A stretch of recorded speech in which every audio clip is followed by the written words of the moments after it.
सर्वांना सलाम. परमेश्वर देव बापाची स्तुती असो.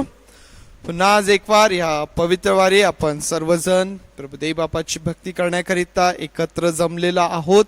आपल्या कुटुंबाबरोबर आपल्या घरामध्ये आपण एकत्र बसलेलो असताना खात्री बाळगूया की ज्या प्रकारे परमेश्वर देव बापाचं वचन सांगतं, ज्या ठिकाणी दोघे किंवा तिघे माझ्या नामामध्ये एकत्र येतात त्या ठिकाणी मी आहे. आणि म्हणून परमेश्वर देव बापाची उपस्थिती आपल्यामध्ये आहे आणि निश्चितच त्याच्या उपस्थितीमध्ये असणारे त्याचे आशीर्वाद, त्याची भक्ती करण्याच्या द्वारे प्राप्त होणारे आशीर्वाद पुन्हा आज एक वार तुमच्यासाठी आणि माझ्यासाठी उपलब्ध आहे. आणि आत्म्याने आणि खरेपणाने भक्ती करीत आम्ही आज ते आशीर्वाद प्राप्त करून घेणार आहोत. भक्तीच्या रूपरेषेप्रमाणे आपण सर्वजण येथवर भक्ती करत आलेला आहात आणि या समयी एक वार पुन्हा काही वेळ आपल्याला परमेश्वर देवबापाच्या स्तुती आराधनेमध्ये घालवायचं आहे. त्याचं स्तुती स्तवन करीत, त्याचं गुणगान करीत त्याच्या समोर आपल्याला जायचं आहे. आणि परमेश्वर देवबाप जे सर्व उपकार आमच्यावर करतो त्या बदल्यात आम्ही त्याला काय देऊ शकतो? आमच्या ओठांचं स्तुतिरूपी फळ. आणि म्हणून आज एक वार पुन्हा आपली तरुण मुलं आपल्या बरोबर आहे. त्यांच्या बरोबर आत्म्याने आणि खरेपणाने परमेश्वर देवबापाची स्तुती आराधना काही गीतांच्या द्वारे आपण करूया. आणि मग त्यानंतर परमेश्वर देवबापाच्या वचनांकडे आपण आपलं लक्ष लावणार आहोत. त्यावेळेस आपल्या मुलांकडे मी पुढची वेळ देत आहे. स्तुती आराधनेमध्ये ते आपल्याला चालवतील.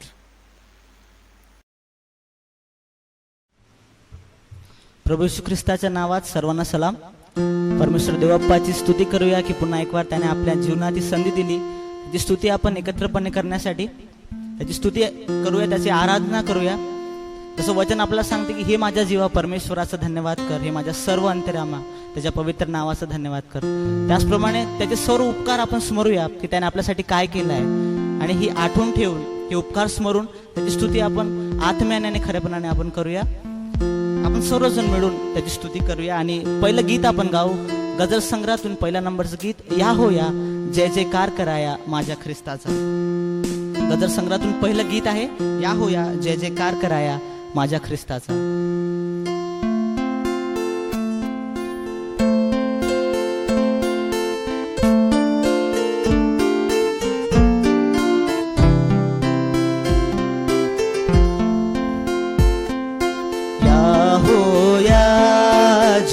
जयकार कराया माझ्या ख्रिस्ताचा.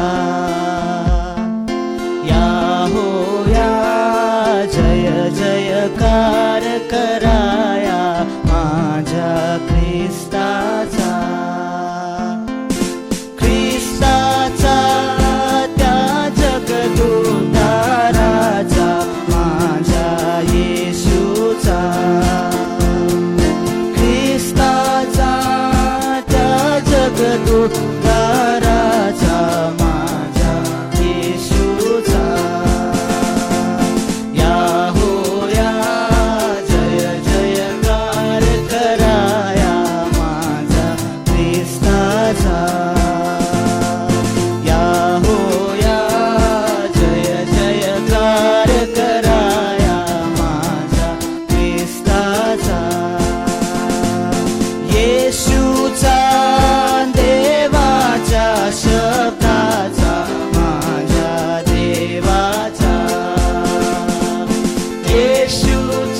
स्तुती आपण करूया. अतिशय प्रेमळ आणि अद्भुत कार्य करणारा आपला परमेश्वर आहे. अजून एक गीत त्याच्या स्तुतीसाठी आपण गाऊ. पुष्कळ अजून येऊ ना प्रभू मी पुष्कळ अजून येऊ ना. उपासना संगीतातून 183 नंबरचं गीत पुष्कळ अजून येऊ ना.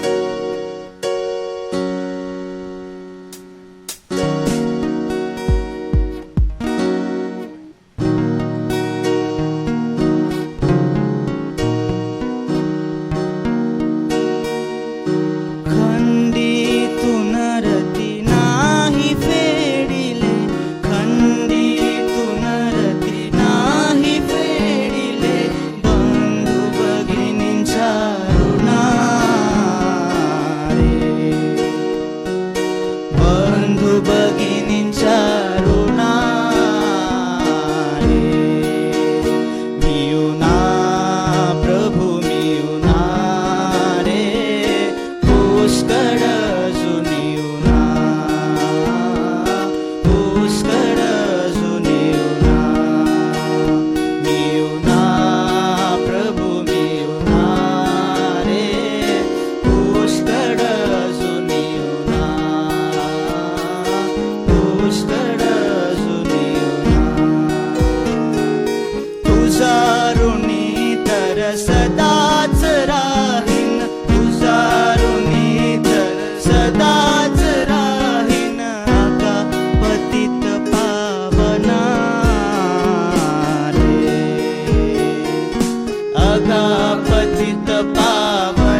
नारायण वामन टिळक म्हणतात, टाकाऊ मी परंतु सदया आवडलो त्वन म्हणारे.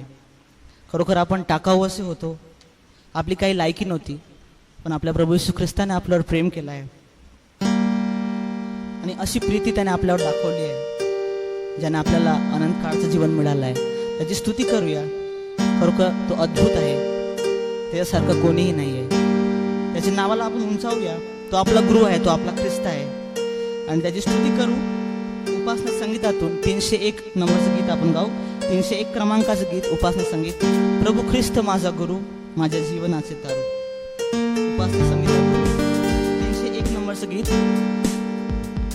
प्रभू ख्रिस्त माझा गुरु, माझ्या जीवनाचे तारू.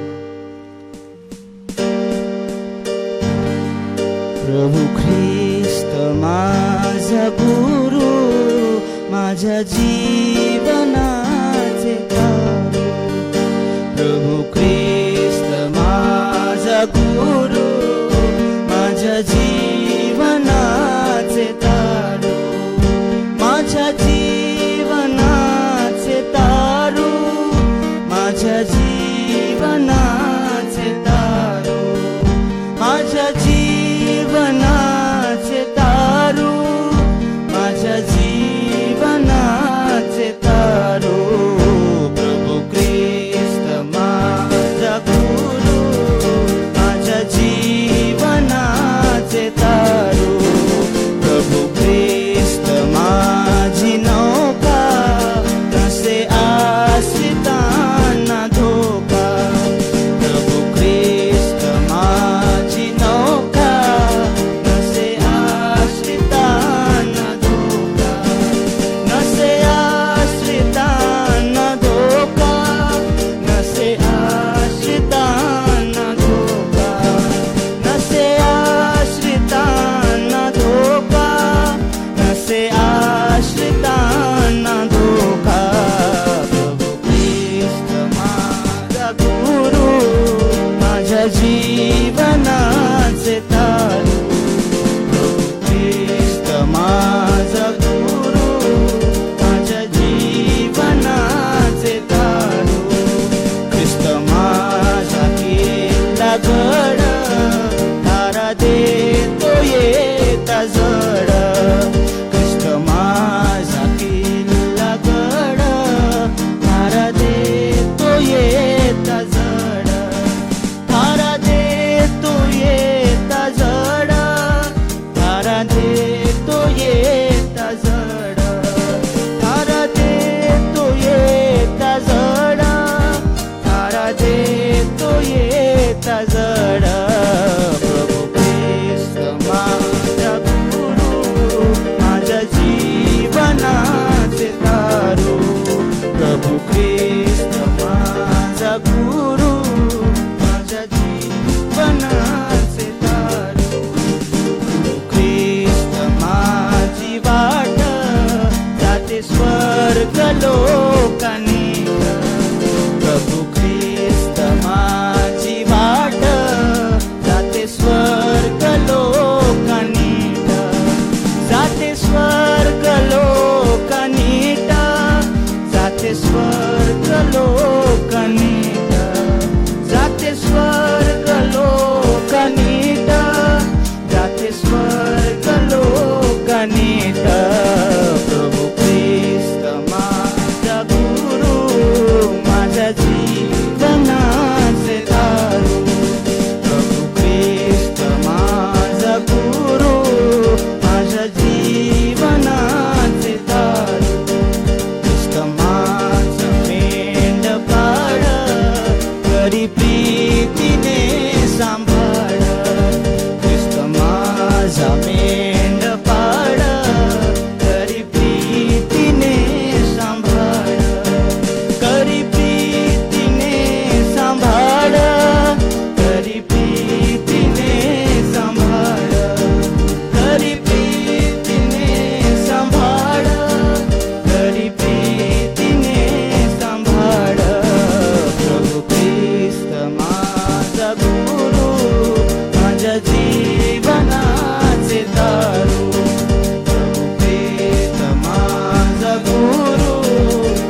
सुंदर असं गीत आहे.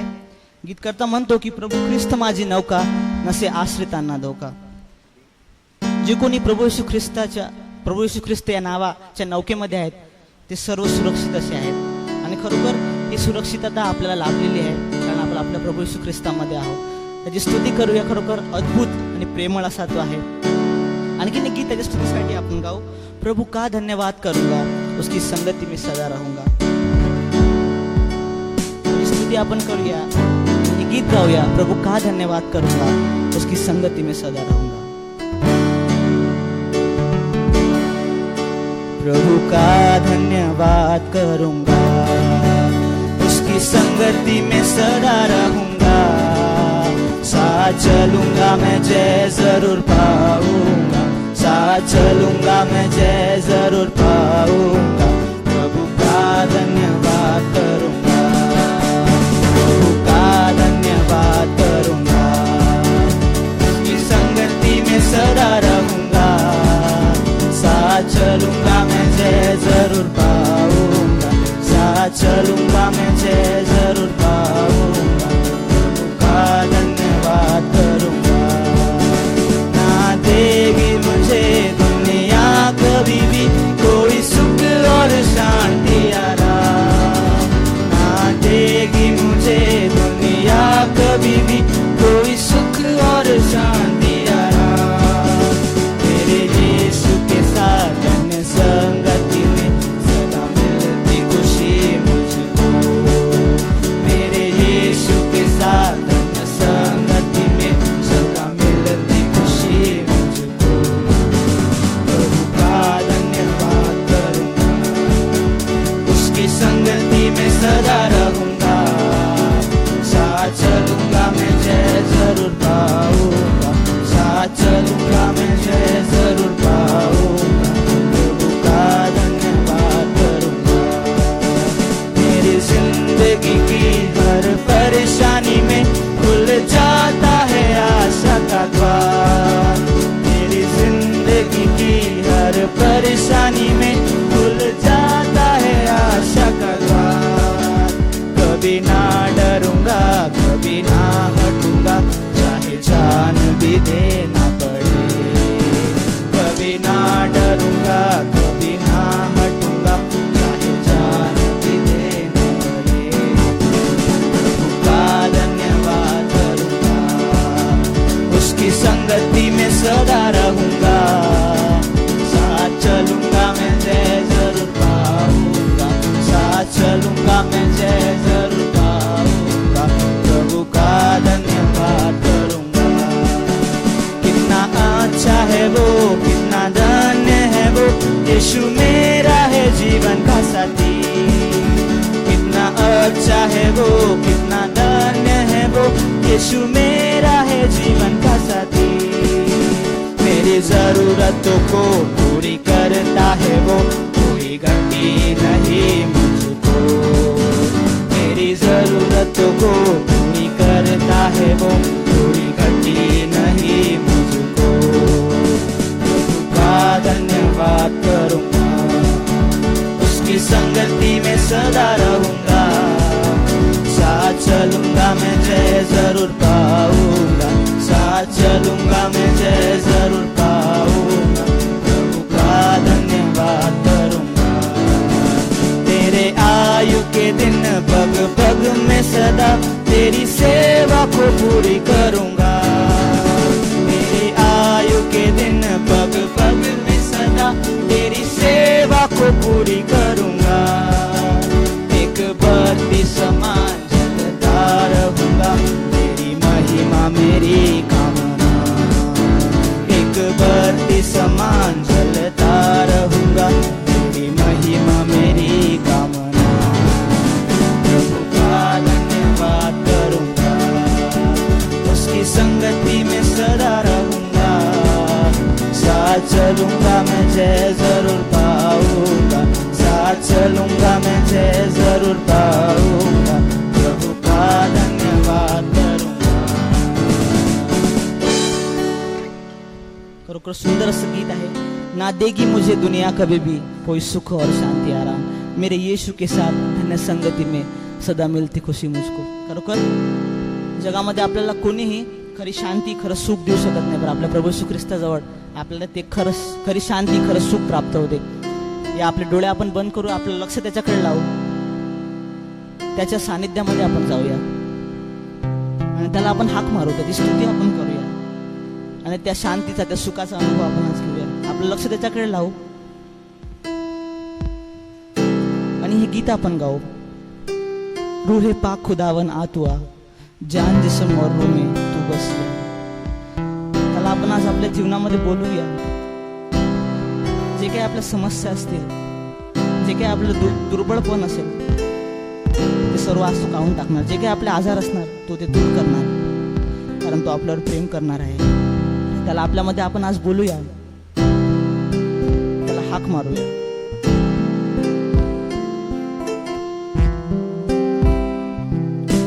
रूहे पाक खुदावंद आतुआ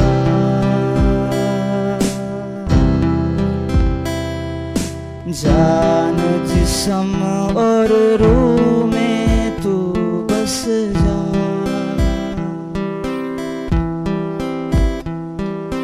रूहे पाक खुदावंद आतुआ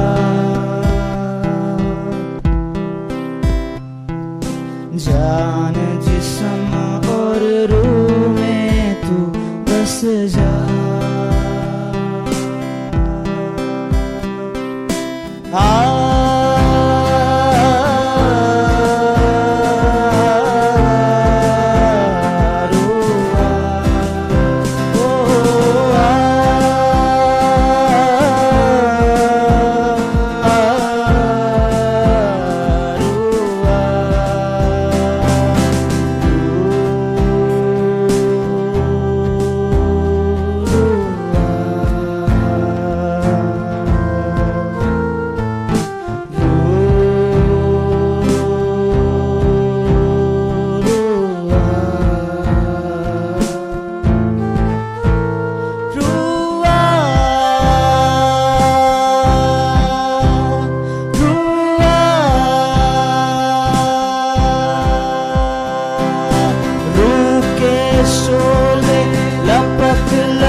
वर्ष लागलेलं असताना आज आपल्या मनामध्ये जे काही चुका आपण केल्या असतील, जे काही आपल्या मनामध्ये वाईट असेल, ते सर्व आज आपण त्याला म्हणूया की देव बाप्पा, आमच्या मनातले सर्व जे चुकीच्या गोष्टी आहेत, जे तुला न आवडणाऱ्या गोष्टी आहेत, ते आज तू आमच्या मनातून काढून टाक आणि एक शुद्ध हृदय तू आम्हाला दे. जसं दावीद म्हणतो की माझ्या ठाई एक नवीन आत्मा उत्पन्न कर, माझ्या ठाई एक शुद्ध हृदय तू उत्पन्न कर. तसंच आपण आज त्याला म्हणूया की हे परमेश्वर देव बाप्पा, माझ्या सर्व अन्य अपराध तू पुसून टाक आणि मला माझ्या ठाई एक शुद्ध हृदय तू उत्पन्न कर. जसं तुझं हृदय आहे तसं माझं हृदय असावं, जसं तो पवित्र आहे तसे आपण पवित्र असावं. ही हाक त्याला आज आपण मारूया, आपल्या स्वतःचं परीक्षण आपण करूया. तो आपल्याला सहाय्य करण्यास समर्थ आहे, त्याचं सहाय्य आपण घेऊया. आपलं मन स्वच्छ ठेवण्यासाठी, आपलं मन पवित्र ठेवण्यासाठी तो आपलं सहाय्य करतो. त्याचं सहाय्य आपण आज मागूया, प्रार्थना करूया. हे माझे प्रेमळ देव बाप्पा, तुझी स्तुती करतो देव बाप्पा. खरोखर देव बाप्पा, आमची लायकी नसताना देव बाप्पा तो आमच्यावर प्रेम केलाय देव बाप्पा. आम्ही कोण आहोत देव बाप्पा की तो आमची आठवण करावी देव बाप्पा. आम्ही कोण आहोत देव बाप्पा की देव बाप्पा तू आम्हाला देव बाप्पा स्मरावं देखील देव बाप्पा. आम्ही असे कोण आहोत देव बाप्पा, पण तू आमच्यावर प्रीती केली आहे देव बाप्पा. या तुझ्या प्रेमासाठी स्तुती करतो देव बाप्पा. आज आमच्या मनातले देव बाप्पा जे वाईट विचार आहेत देव बाप्पा, जे चुकीच्या गोष्टी आहेत देव बाप्पा, ते सर्व तू काढून टाक देव बाप्पा. यासाठी देव बाप्पा की आमचं मन पवित्र असावं देव बाप्पा. जसं तू पवित्र आहे देव बाप्पा तसं आम्ही पवित्र असावं देव बाप्पा. यासाठी की देव बाप्पा आम्ही तुझ्या स्वर्गीय राज्यात यावं देव बाप्पा. तू आज प्रत्येकाचं सहाय्य कर देव बाप्पा, तू प्रत्येकाला मदत कर देव बाप्पा. आम्ही दुर्बळ आहोत देव बाप्पा, आम्ही अशक्त आहोत, पण देव बाप्पा तू सशक्त आहे देव बाप्पा. आमच्या अशक्तपणाचं देव बाप्पा तुझी शक्ती पूर्णतेस येते देव बाप्पा. तू आम्हाला शक्ती दे देव बाप्पा की आमचं मन आम्ही शुद्ध ठेवावं देव बाप्पा. सगळं जगापासून दूर, जगाच्या वाईट गोष्टीपासून आमच्या मनाला दूर ठेवावं देव बाप्पा आणि तुझ्यामध्ये एक शुद्ध असं हृदय आम्ही ठेवावं देव बाप्पा. असं तू होऊ दे देव बाप्पा. आज तू प्रत्येकाचं सहाय्य कर, तुझी स्तुती करतो देव बाप्पा. देव बाप्पा जे काही आम्ही स्तुतिरूपी अर्पण केलं देव बाप्पा, खरोखर देव बाप्पा आम्ही स्वतःचं नाव देव बाप्पा खाली करतो देव बाप्पा. आम्ही कोणी नाही आहे देव बाप्पा. जे काही देव बाप्पा आमच्या ठाई आहे देव बाप्पा, जे काही आम्ही करतो ते तुझ्यामुळे करतो देव बाप्पा. या प्रत्येक गोष्टीद्वारे तुझी स्तुती व्हावी असं होते देव बाप्पा. तुझंच गौरव सदैव होत राहावं देव बाप्पा. कारण देव बाप्पा सर्व स्तुतीस योग्य तू आहे देव बाप्पा. तुझं नाव हे सर्व नावावरून श्रेष्ठ आहे देव बाप्पा. तू अल्फा आहे देव बाप्पा, तू ओमेगा आहे. तुझी स्तुती आणि स्तुती असो देव बाप्पा. तू आमचा प्रेमळ पिता आहे देव बाप्पा. पुढील सर्व वेळ तुझ्या स्वाधीन सोपतो देव बाप्पा. येणारा संदेश आमच्यासाठी मोठा आशीर्वादाचा कर देव बाप्पा. त्याद्वारे देव बाप्पा आमचं जीवन बदलावं, तुझ्या पावलावर पाऊल टाकून आम्ही जीवन जगावं असं होऊ दे देव बाप्पा. तुझ्या सर्व प्रेमासाठी स्तुती करतो देव बाप्पा. पुढील सर्व वेळ तुझ्या स्वाधीन सोपून प्रार्थना प्रभू येशू ख्रिस्ताच्या प्रिय आणि गोड नावाने मागतो म्हणून तू ऐक. आमेन.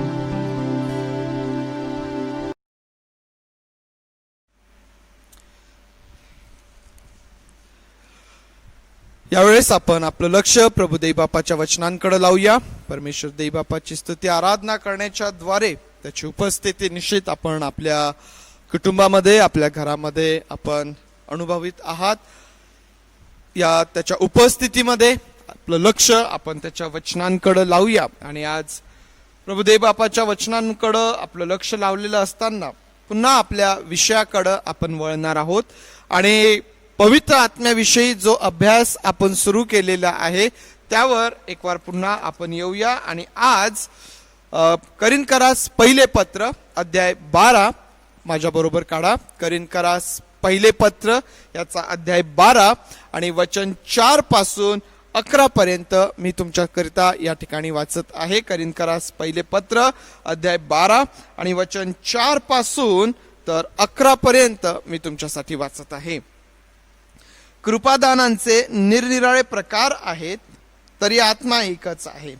सेवा करण्याचे निरनिराळे प्रकार आहेत तरी प्रभू एकच आहे. आणि कार्यांचे निरनिराळे प्रकार आहेत तरी सर्वात सर्व कार्य करणारा देव एकच आहे. तथापि आत्म्याचे प्रगटीकरण सार्वजनिक हितासाठी एकेकाला होते. कारण एखाद्याला आत्म्याच्या द्वारे ज्ञानाचे वचन मिळते, एखाद्याला त्याच आत्म्यानुसार विद्येचे वचन, एखाद्याला त्याच आत्म्यात विश्वास, एखाद्याला त्याच एका आत्म्यात निरोगी करण्याची कृपादाने, एखाद्याला अद्भुत कार्य करण्याची शक्ती, एखाद्याला संदेश देण्याची शक्ती, एखाद्याला आत्मे ओळखण्याची शक्ती, एखाद्याला विशेष प्रकारच्या भाषा बोलण्याची शक्ती व एखाद्याला भाषाचा अर्थ सांगण्याची शक्ती मिळते. तरी ही सगळी कार्ये तोच एक आत्मा करीतो. तो आपल्या इच्छेप्रमाणे एकेकाला ती वाटून देतो. परमेश्वर देवबाप ही वचने आपल्याकरिता आशीर्वादाची करो. यावेळेस आपण प्रार्थना करूया. आपले डोळे आपण बंद करूया. आमच्या पवित्र आणि प्रेमळ परमेश्वर देवबापा, आम्ही तुझा आभार मानतो, स्तुती करतो. या समय प्रभू देवबापा, तुझी वचने आम्ही वाचून त्यावर मनन करीत असताना तुझं सहाय्य तू आम्हा प्रत्येकाला पुरव.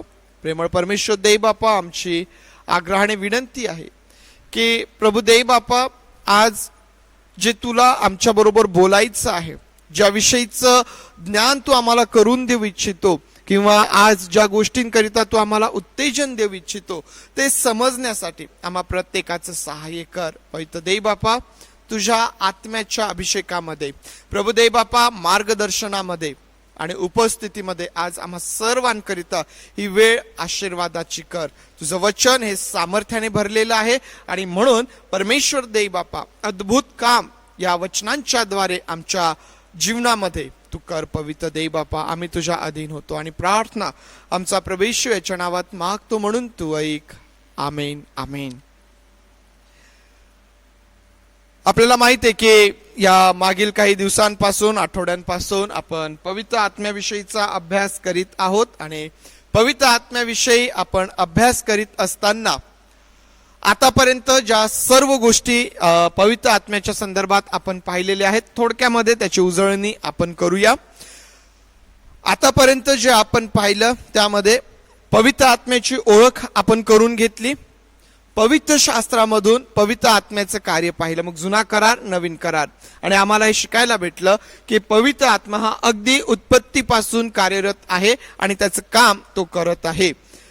पवित्र आत्म्याचे दोन प्रकारचे कार्य आम्ही आमच्या जीवनामध्ये पाहिलेलं आहे की ज्यामध्ये आम्हाला स्वर्गीय राज्यासाठी तयार करणे आणि दुसरं म्हणजे स्वर्गीय राज्यासाठी आमचा उपयोग करून घेणे. आणि याकरिता मग फळे आणि कृपादाने हे भाग आपण आपल्याला त्या ठिकाणी पाहायला भेटतात. त्यानंतर मागच्या रविवारी आपण पवित्र आत्म्याच्या कार्य करण्याच्या पायऱ्या आपण बघितल्या आणि 3 पायऱ्या आपण त्या ठिकाणी बघितल्या. प्रत्येक पायरीवर पवित्र आत्म्याचं कशा प्रकारचं कार्य आहे हे आपण बघितलं. त्यामधून आम्हाला हे समजून येतं की आज पवित्र आत्म्याविषयी जी काही तफावत किंवा विचारांमध्ये, कृतीमध्ये, दृष्टिकोनामध्ये जो काही वेगळेपणा किंवा जी काही तफावत आम्हाला दिसते त्याचं कारण हे आहे की आज विश्वासणाऱ्यांचा समूह हा एकाच पायरीवर नसून आम्ही वेगवेगळ्या पायरींवर आहोत आणि या वेगवेगळ्या पायरींवर असल्यामुळं आमच्यामध्ये ती तफावत आम्हाला पाहायला भेटते. परंतु आम्ही ज्या कुठल्या पायरीवर आहोत, आमचा प्रयत्न हा असायला पाहिजे की आता मला पुढची पायरी चढायची आहे, वरच्या पायरीवर मला जायचं आहे आणि त्याकरिता आम्हाला कोणत्या गोष्टींची गरज आहे हे देखील आम्ही थोडक्यामध्ये पाहिलं. मग त्या ठिकाणी प्रार्थना आहे, त्या ठिकाणी आम्हाला माहिती आहे की आमचं समर्पण त्या ठिकाणी आहे आणि आम्ही कशा प्रकारचा प्रतिसाद पवित्र आत्म्याला देतो या गोष्टी त्या ठिकाणी आहेत महत्वाच्या वरच्या पायरीवर जाण्याकरिता. आज जो शास्त्र भाग आपण वाचलेला आहे या शास्त्र भागांमध्ये आम्हाला कृपादाने पाहायला भेटतात आणि म्हणून एक वार पुन्हा मी त्या संदेशाकडे तुमचं लक्ष एक वार पुन्हा आकर्षित करू इच्छितो की ज्यामध्ये आम्ही आमच्या जीवनामध्ये असलेलं पवित्र आत्म्याचं 2 प्रकारचं कार्य पाहिलं. ज्यामध्ये आम्ही पाहिलं होतं की स्वर्गीय राज्यासाठी पवित्र आत्मा आमची तयारी करतो आणि त्याकरिता आत्म्याची फळे आम्ही त्या ठिकाणी पाहिली. दुसरं जे त्याचं कार्य आहे आमच्या जीवनामध्ये की आमचा स्वर्गीय राज्यासाठी उपयोग करून घेणे आणि त्याकरिता कृपादाने आम्ही पाहिली. आणि म्हणून आज याच मुद्द्याला आपण पुढे घेऊन जाणार आहोत आणि कृपादाने जी आहेत त्यावर आपण थोडा वेळ विचार करणार आहोत. कृपादानांचा अभ्यास करीत असताना एक गोष्ट नेहमी लक्षात ठेवा की कृपादानांमध्ये हे दान श्रेष्ठ, हे दान कनिष्ठ, हे कमी दर्जाचं किंवा हे अधिक दर्जाचं असा दर्जा किंवा श्रेष्ठत्व कनिष्ठपणा या कृपादानांमध्ये नाही.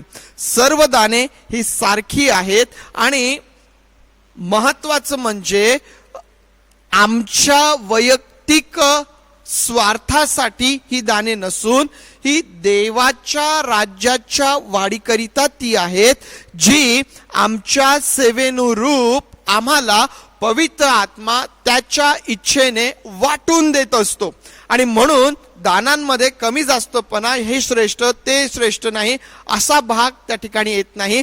सर्व दाने श्रेष्ठ आहेत, कारण जी सेवा आम्हाला प्राप्त झालेली आहे त्या सेवेनुरूप आम्हाला ते दान प्राप्त होतं आणि आमच्या सेवेसाठी तेच दान, इतर दुसरं नाही. तर जी सेवा आम्हाला प्राप्त झालेली ती सेवा करण्यासाठी योग्य दान पवित्र आत्मा त्याच्या इच्छेनुसार आम्हाला आमच्या जीवनामध्ये देत असतो. प्रियांनो, ही गोष्ट आम्ही नेहमी लक्षात असू द्यावी. आज जो शास्त्र भाग आम्ही वाचला, या शास्त्र भागामध्ये आम्हाला जी यादी कृपादानांची दिलेली आहे, 9 कृपादानं आम्हाला त्या ठिकाणी पाहायला भेटतात, ज्यामध्ये आम्ही पाहतो ज्ञानाचे वचन, विद्येचे वचन आहे, त्यानंतर विश्वास आहे, निरोगी करण्याची कृपादाने आहेत, अद्भुत कार्य करण्याची शक्ती आहे, त्याच्यानंतर संदेश देण्याची शक्ती आहे, आत्मे ओळखण्याची शक्ती आहे, एखाद्याला विशेष प्रकारच्या भाषा बोलण्याची शक्ती व एखाद्याला भाषेचा अर्थ सांगण्याची शक्ती, असे एकंदर 9 कृपादानं आम्हाला या यादीमध्ये पाहायला भेटतात. आता या कृपादानांचा अभ्यास करीत असताना 9 कृपादान आहे, आपण फार खोलवर जाऊन अभ्यास करणार नाहीत, हे लक्षात घ्या. तरीही आम्ही या कृपादानांची माहिती मात्र निश्चितच करून घेणार आहोत, कारण जर आम्ही फार खोलवर जाऊन त्याचा अभ्यास करू लागलो तर मग विषय आपला फार लांबेल. आणि म्हणून आम्ही काय करणार आहोत की या कृपादानांची ओळख आणि त्यांची माहिती आम्ही करून घेणार आहोत, आणि मग जसजसं आपल्याला शक्य होईल तसतसं एकेका दानाला घेऊन आपण खोलवर त्याचा अभ्यास करण्याचा प्रयत्न करूया. आता या 9 कृपादानांचा अभ्यास करीत असताना, त्यांचा विचार करत असताना एका आठवड्याला 3 दानं या प्रकारे आपण हा अभ्यास करणार आहोत. आणि त्याकरिता या कृपादानांची विभागणी मी या ठिकाणी करत आहे. या 9 कृपादानांना मी 3-3च्या गटामध्ये त्यांची विभागणी करीत आहे. आणि ही विभागणी मी करत असताना मी या गोष्टीकडे लक्ष दिलेलं आहे की या 9 कृपादानांमध्ये जी कृपादानं मला एकसारखी वाटत आहेत किंवा मला असं वाटतं की ही 3 कृपादानं या गटामध्ये बसू शकतात, येऊ शकतात, त्या प्रकारे ही विभागणी करण्याचा प्रयत्न मी या ठिकाणी केलेला आहे. आणि ही जी विभागणी मी केलेली आहे ती या प्रकारे, पहिला जो विभाग आहे त्यामध्ये कोणती 3 दानं मी घेतलेली आहेत, तर ज्ञानाचे वचन त्या ठिकाणी आहे, विद्येचे वचन त्या ठिकाणी आहे आणि आत्मे ओळखण्याची शक्ती त्या ठिकाणी आहे. हा पहिला विभाग आहे आपला. त्यानंतर दुसरा जो विभाग आहे त्यामध्ये विश्वासाचं दान आहे, निरोगी करण्याचं दान आहे, अद्भुत कार्य कृत्य करण्याचं दान आहे, हा दुसरा विभाग. आणि तिसरा जो विभाग आहे त्यामध्ये भाषा बोलण्याचे दान, भाषेचा अर्थ सांगण्याचे दान आणि संदेश देण्याचे दान, या प्रकारे हा आपला तिसरा विभाग आहे. आणि या प्रत्येक विभागाला मी एक एक नाव देण्याचा प्रयत्न देखील केलेला आहे. आणि ते नाव जे आहेत ते या प्रकारे, पहिल्या विभागामध्ये जी 3 दाने आम्ही पाहिली त्याकरिता गुप्त गोष्टींचं प्रगटीकरण किंवा गुप्त गोष्टींसंदर्भात हा आपला पहिला विभाग असणार आहे, की ज्यामध्ये ज्ञानाचं वचन, विद्येचं वचन आणि आत्मे ओळखण्याची शक्ती आम्ही पाहत आहोत.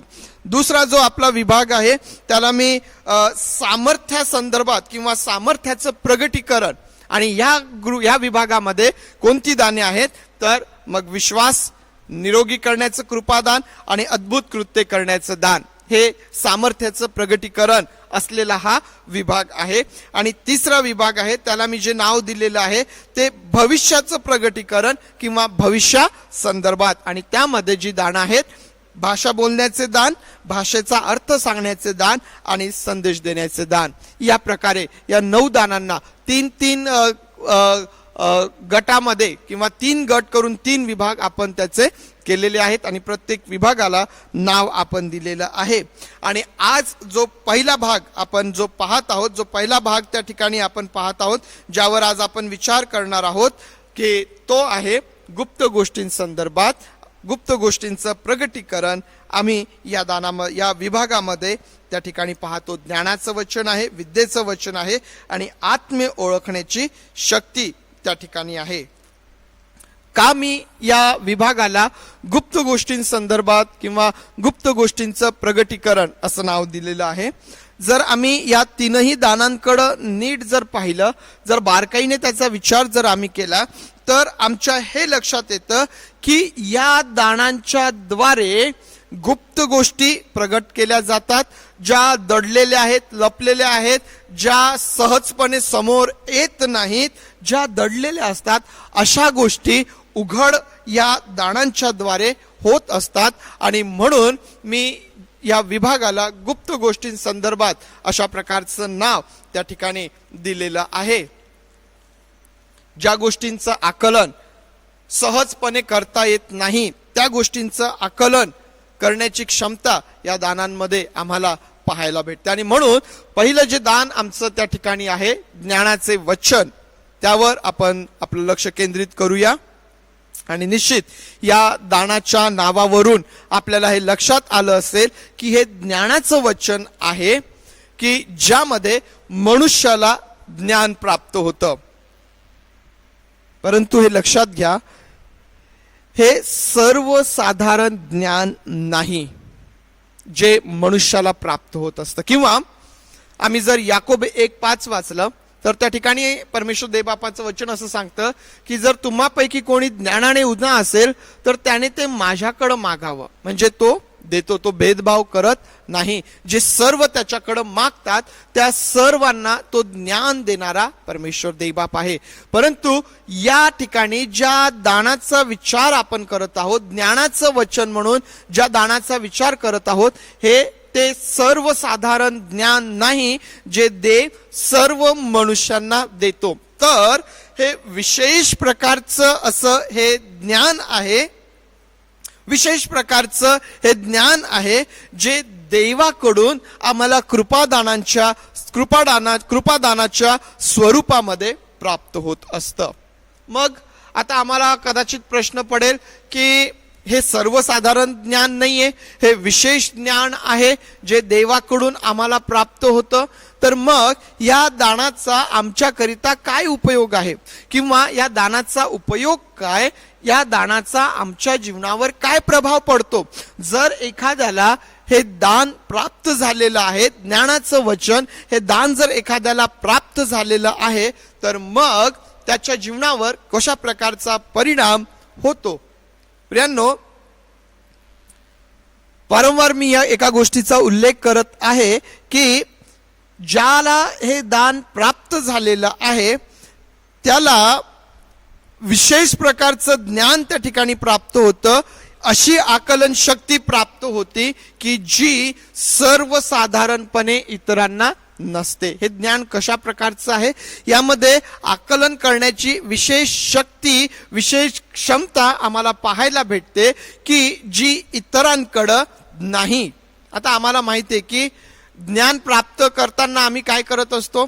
आम्ही शिक्षण घेतो, आम्ही शाळेमध्ये जातो, आम्ही वेगवेगळ्या प्रकारचे कोर्स करतो आणि मग ज्ञान संपादन आम्ही करतो. शिक्षण घेण्याच्या द्वारे आम्ही काय होतो की त्या योग्यतेचा आम्ही बनतो. जर मी वैद्यकीय क्षेत्रात गेलो आणि एक डॉक्टर होण्याकरिता ज्या शिक्षणाची गरज आहे तो कोर्स मी निवडला, ते शिक्षण मी निवडलं आणि मी माझं शिक्षण पूर्ण केल्यावर मी काय होईल? मी त्या योग्यतेचा होईल, मला डॉक्टर ही पदवी मिळेल, मी त्या योग्यतेचा होईल, कारण मी त्याविषयीचं असलेलं ज्ञान संपादन केलेलं आहे.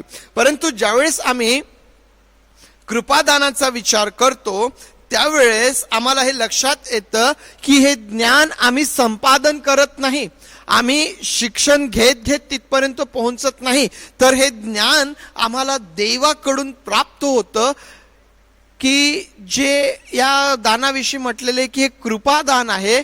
कृपेने आम्हाला प्राप्त झालेलं आहे.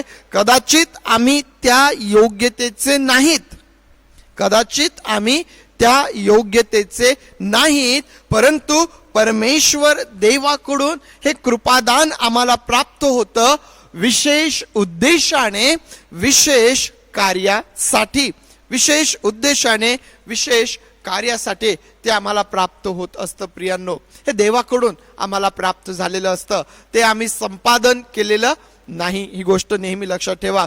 जो फरक आहे, या जगातून जे ज्ञान आम्ही संपादन करून पोहोचतो आणि हे ज्ञान ज्याबद्दल आज आम्ही विचार करत आहोत, हे दान आहे, हे कृपादान आहे आणि हे देवाकडून आम्हाला प्राप्त झालेलं आहे. आता ज्या व्यक्तीकडं हे दान आहे, सुरुवातीला मी सांगितलं की विशेष उद्देशाने, विशेष कार्यासाठी ते दिलेलं आहे.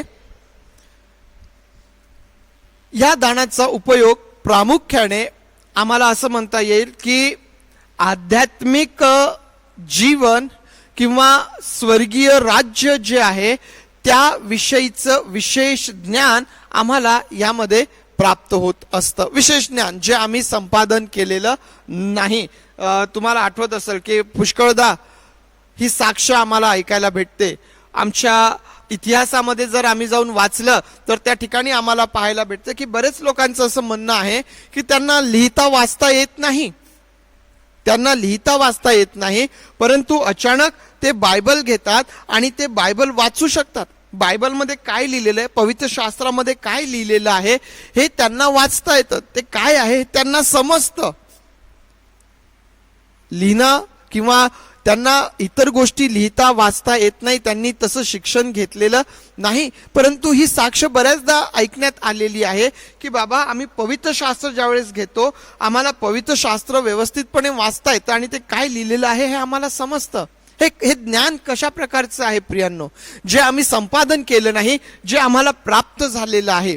आणि हे आम्हाला कशासाठी प्राप्त झालेलं आहे, या दानाचा जो प्रामुख्याने उपयोग आम्हाला पाहायला भेटतो, पवित्र शास्त्राचा अभ्यास करत असताना या परमेश्वर देवबापाच्या वचनांमध्ये ज्या गूढ गोष्टी दडलेल्या आहेत त्या गोष्टींचं आकलन आम्हाला होतं. ते आकलन करण्याची विशेष क्षमता आम्हाला त्या ठिकाणी प्राप्त झालेली असते की जी सर्वसाधारण इतरांकडे नसते. आम्ही पवित्र शास्त्र वाचणार, दोन व्यक्ती तुम्ही घ्या, एक ज्याच्याकडे दान आहे, एक ज्याला अजून ते दान प्राप्त झालेलं नाही. दोघही जण ज्या वेळेला एक शास्त्र भाग वाचतील, एखाद्याला कदाचित तो समजणार नाही, परंतु एखाद्याला त्याच्या आत दडलेल्या गूढ गोष्टी ज्या आहेत, गुप्त गोष्टी आहेत, त्या देखील सहजपणे समजू लागतात. सहजपणे त्या गोष्टींचं आकलन त्याला होऊ लागतं. त्यासाठी त्याला फार काही करावं लागत नाही. प्रियांनो, परमेश्वर देवबापाच्या वचनांमध्ये दडलेल्या गोष्टी या ज्ञानाच्या द्वारे आम्हाला प्राप्त होतात. त्याचप्रमाणे या दानाचा आणखीन उपयोग होतो. कोणत्या गोष्टींसाठी? की इतरांना मार्गदर्शन करण्यासाठी, इतरांना काउन्सिलिंग करण्यासाठी. हे दान ज्या व्यक्तीकडे आहे तो व्यक्ती इतरांना उत्तम प्रकारचं मार्गदर्शन करू शकतो, काउन्सिलिंग तो करू शकतो.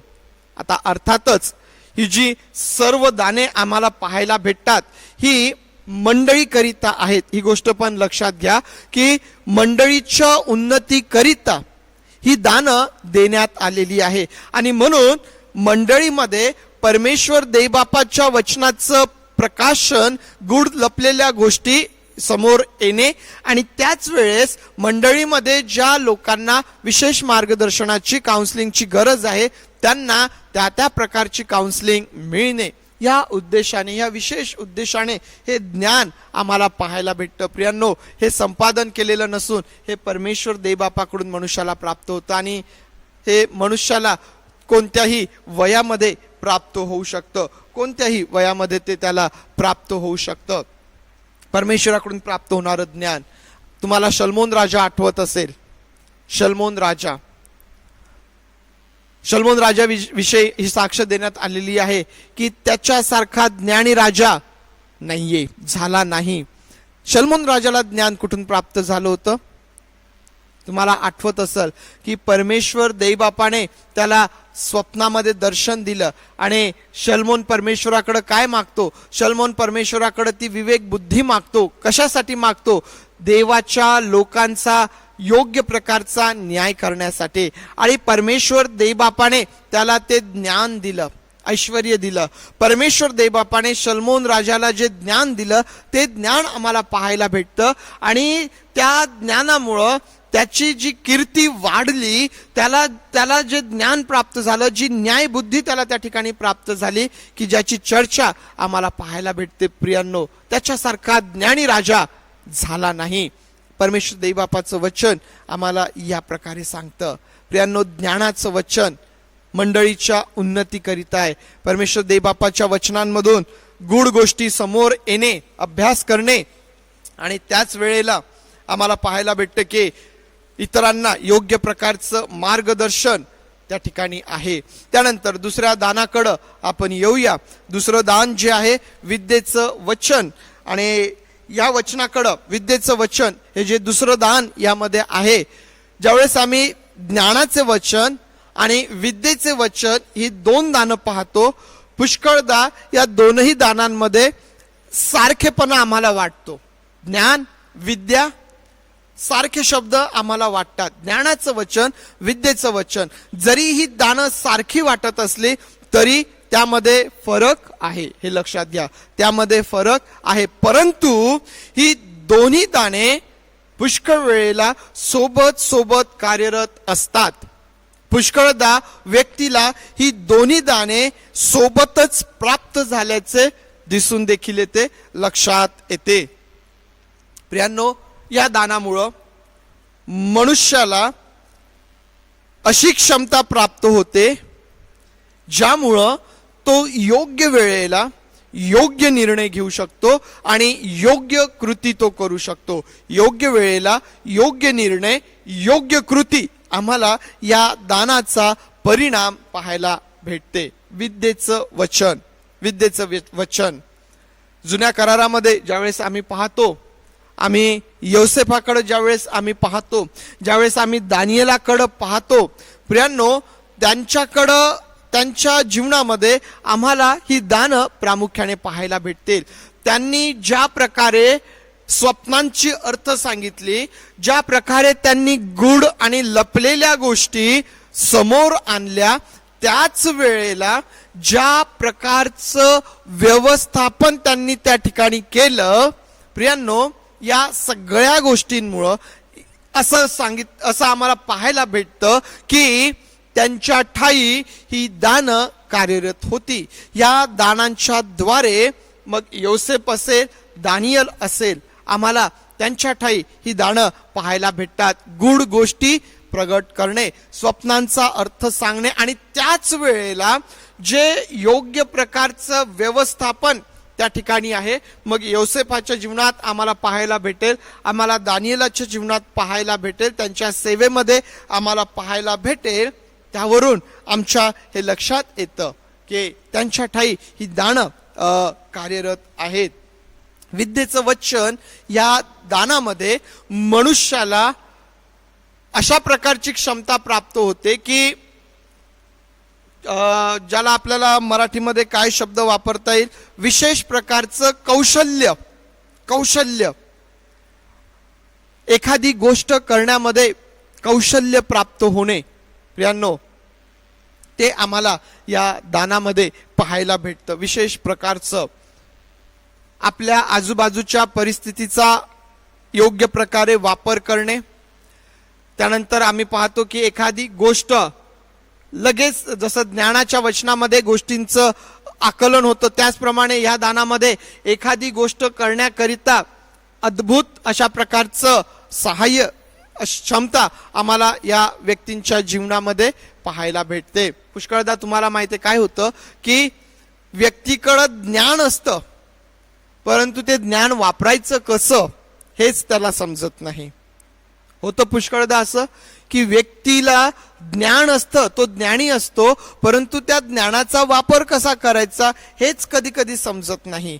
विद्येचं दान हे अशा प्रकारचं आहे की ज्यामुळं व्यक्ती जे काही त्याच्याकडं आहे त्याचा योग्य प्रकारे तो वापर करू शकतो. जे मी मगा तुम्हाला सांगितलं की योग्य निर्णय आणि योग्य कृती आम्हाला त्या ठिकाणी पाहायला भेटते. योग्य, कधी कधी आम्ही पाहतो की एखाद्या व्यक्तीला म्युझिक संदर्भात तो काही फार तो अभ्यास करत नाही, शिकलेला पण नसतो, परंतु सहज चटकणी तो ते करू लागतो. तो एकदा ऐकतो आणि ते तो करू लागतो. मित्रांनो, विद्येचं वचन हे अशा प्रकारचं दान आहे की ज्यामध्ये व्यक्तीला विशेष प्रकारचं कौशल्य प्राप्त होतं, त्याच्या आजूबाजूच्या गोष्टींचा वापर करून घेण्याच्या साठीचं विद्येचं वचन आम्हाला त्या ठिकाणी पाहायला भेटतं.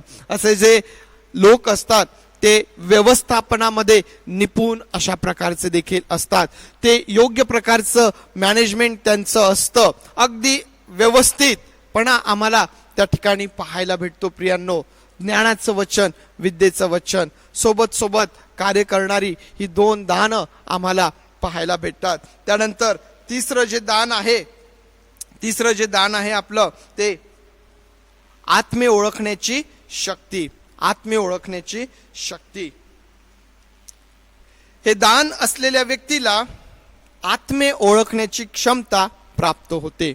म्हणजेच व्यक्ती ओळखण्याची क्षमता, आत्मे ओळखण्याची क्षमता या व्यक्तीला प्राप्त होत असते. आता तसं पाहता आम्हाला माहिती आहे की मनुष्याच्या अंतःकरणाचा भेद कोणालाही कळत नाही, परंतु ज्यांना हे दान प्राप्त झालेलं आहे ते लोक आत्मे ओळखू शकतात की समोरचा व्यक्ती कशा प्रकारच्या आत्म्याने बोलत आहे. असा व्यक्ती तो कशा प्रकारच्या आत्म्याने भरलेला आहे हे देखील त्या ठिकाणी कळून येतं. आता वास्तविक पाहता पवित्र शास्त्रामध्ये आत्मे ओळखण्याचं मापनदंड म्हणजे एक सूत्र दिलेलं आहे आणि ते सूत्र आहे की तुम्ही त्यांच्या फळांवरून त्यांना ओळखाल. आत्म्यांची ओळख त्यांच्या फळांवरून केल्या जात असते. परंतु या दानामध्ये व्यक्तीला अशा प्रकारची क्षमता प्राप्त होते की पाहिल्या पाहिल्या त्याच्या लक्षात येतं की ह्या व्यक्तीच्या ठाई कोणत्या प्रकारचा आत्मा कार्यरत आहे. आणि मग पुष्कळदा आम्हाला पाहायला भेटतं की दुरात्मे जे असतात, असे दुरात्मे हे लोक सहज त्यांच्या लक्षात येतात आणि त्यांना काढण्याचं सामर्थ्य देखील त्या ठिकाणी या दानामध्ये प्राप्त झालेलं असतं.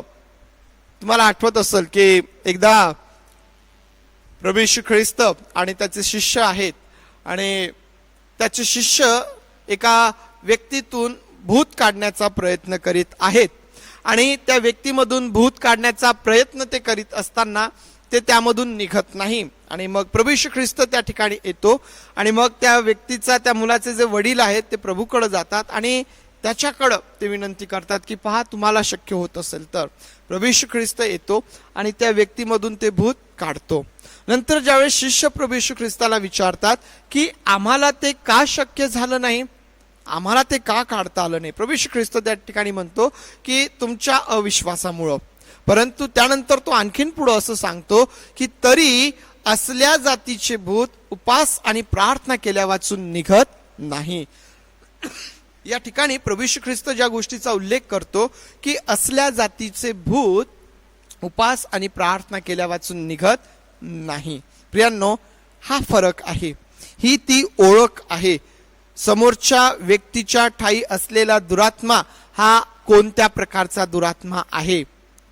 कदाचित तुमच्या आता या ठिकाणी हे लक्षात येत असेल की मी तुम्हाला काय सांगण्याचा प्रयत्न करीत आहे. आत्मे ओळखण्याची शक्ती, ज्यामध्ये आम्ही पुढच्या व्यक्तीला ओळखतो, पुढच्या व्यक्तीच्या ठाई कशा प्रकारचा आत्मा आहे ते आम्हाला ओळखता येतं आणि दुरात्मे काढण्याचं सामर्थ्य देखील याद्वारे आम्हाला प्राप्त होत असतं. आणि म्हणून प्रियांनो, मी या विभागाला गुप्त गोष्टी प्रगट करणे किंवा गुप्त गोष्टींसंदर्भातलं दान असं मी म्हटलेलं आहे. कारण ह्यामुळं ज्ञानाचं वचन असेल, विद्येचं वचन असेल, गूढ गोष्टी, लपलेल्या गोष्टी समोर येणे आणि योग्य प्रकारे त्या ठिकाणी त्यांचा उपयोग आणि त्याच वेळेला लपलेल्या दडलेल्या गोष्टी समोर येणे, या सर्व गोष्टी आम्हाला या दानांमधून पाहायला भेटतात. प्रियांनो, 3 दानं आज आपण पाहिलेली आहेत. ज्ञानाचं वचन, विद्येचं वचन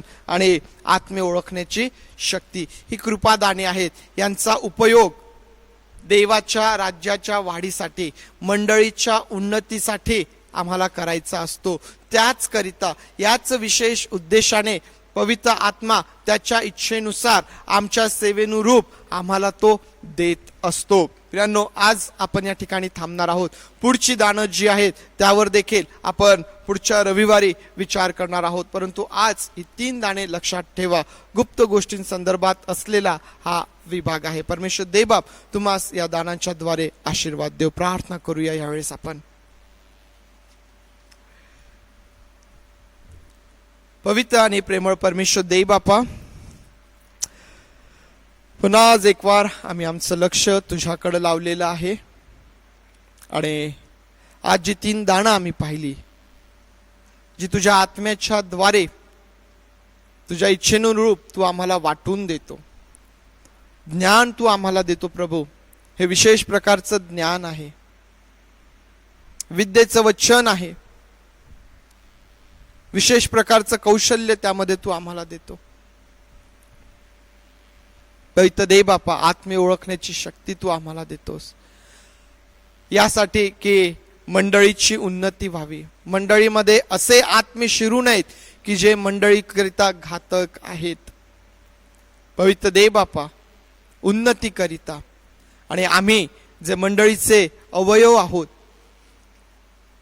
जी जबाबदारी आमच्यावर आहे, जी सेवा या मंडळीमध्ये तू आम्हाला दिलेली आहे, ती करण्याकरिता तू आम्हाला ही दानं वाटून देतो. आणि म्हणून आज आम्ही प्रार्थना करत आहोत की पवित्र देव बापा, आम्ही प्रामाणिकपणे आमच्या जीवनाचं परीक्षण करावं आणि तू आम्हाला या शरीरामध्ये कशा प्रकारची सेवा दिलेली आहे आणि ही सेवा करण्याकरिता तुझे दान आम्हाला दिलेलं आहे ते योग्य प्रकारे आम्ही त्याचा उपयोग करावा, याकरिता देखील तुझं सहाय्य आज आम्ही मागत आहोत. तुझं सहाय्य आज आम्ही मागत आहोत. पवित्र देव बापा, आम्ही सर्वजण त्याकरिता तुझ्या अधीन होत आहोत. आज तुझे आभार मानतो. पवित्र देव बापा, तू मागील आठवडाभर आम्हा प्रत्येकाचा सांभाळ केला, संरक्षण केलंस आणि आमची काळजी घेतली. पवित्र देव बापा, तुझी उपस्थिती आमच्यामध्ये आहे, यासाठी देखील आम्ही तुझे आभार मानतो. आम्ही प्रार्थना करतो पवित्र देव बापा, आज एक वार पुन्हा आमच्या सर्व मंडळीला आम्ही तुझ्या हातात देत आहोत.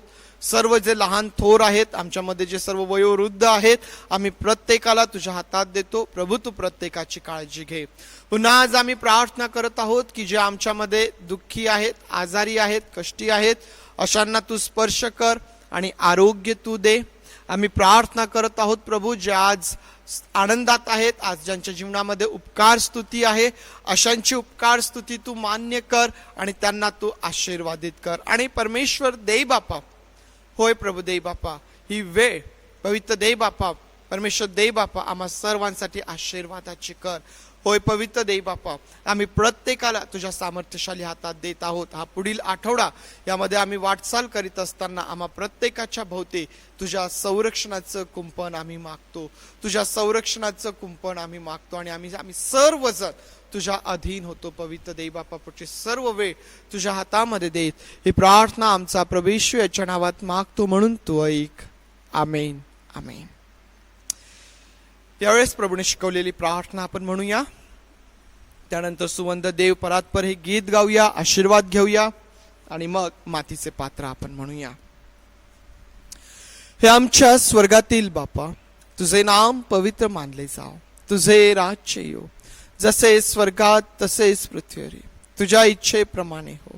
आमचे रोजची भाकर आज आम्हास दे, आणि जसे आम्ही आमच्या ऋणास ऋण सोडले तसेच तो आमचे ऋणे आम्हास सोड, आणि आम्हास परीक्षेत आणू नकोस, तर आम्हास वाईटापासून सोडी. कारण की राज्य, सामर्थ्य आणि गौरव हे सर्व काळ तुझीच आहेत. आमेन.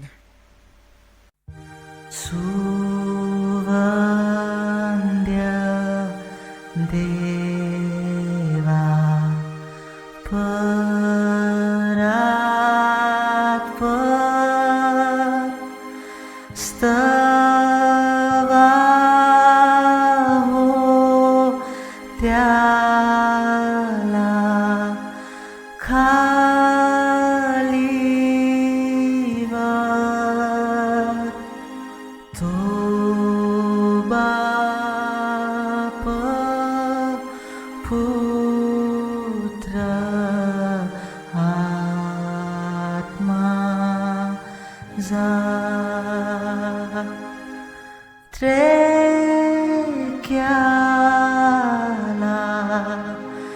ध्यानात आमेन.